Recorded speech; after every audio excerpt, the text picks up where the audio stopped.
At long last, Kingdom was translated with the latest chapter of chapter 470 after being, what's that word, delayed a week longer, and now we have that tragic earthquake in Japan again. I I heard they have identified 20 dead people.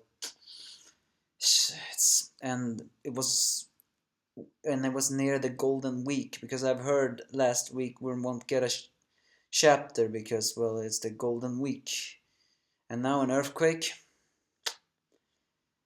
Truly sad. Tragic when something like that happens, and that's why it usually feels a little bit sad. Well, not sad, a little bit difficult to say that this chapter of Kingdom actually was very awesome, although I have a very big feeling they're gonna disappoint us. Kyokai returned in the last week's chapter, and of course when Shin asks where she's been, she answers sarcastically, was sleeping. Seems her wounds are not completely healed yet, but at least she can swing her sword. She vows to deal with Ryuto while Shin takes the prize. And after all, she has heard what danger Ryuto really is, so it's not a surprise that will happen. Although I'm a little bit worried. If we say she managed to slay him, in fact, she was very close in slaying him the first time, if it weren't for the fact that Ryuto was smarter than her.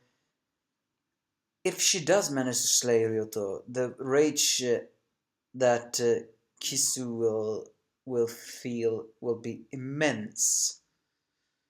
But of course, in that time, Garo tries to fight against Kisha's army, but stands no chance.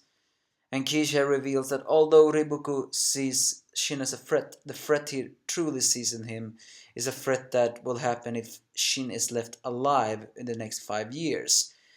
Because Riboku truly believes that Shin is not a threat now, but will be. And it's better to kill off the threat now when it's weaker, something like that. As Kisha says, this is a battle against Kanki, a guy who's close to a second, well, great, a great general status, and someone like him who's close to the final seat of the three great heavens. As he taunts Shin units for saying they're 5 years too early to defeat him, Shin of course proves him wrong by smashing completely alone in front of his personal bodyguards, and begins to increase the morale of his troop by reminding everybody about Oki.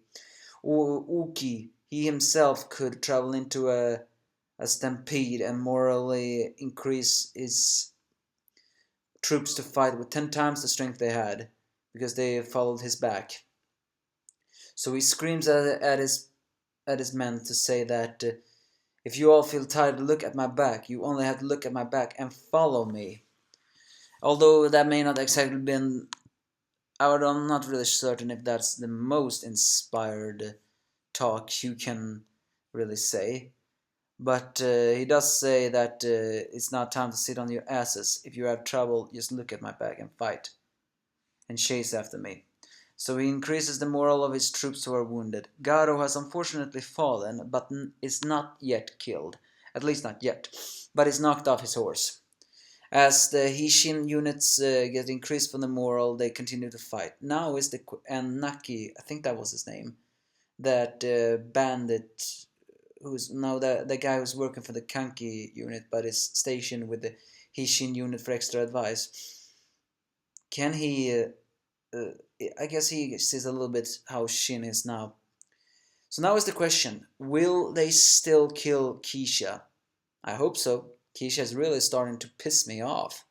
So it will be satisfying if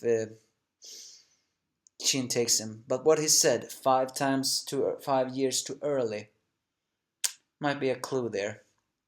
And again, the biggest threat in this battle is Kisu.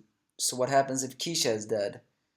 If Kuokai managed to kill Ryuto, as I said before, the rage in this battlefield is going to be immense.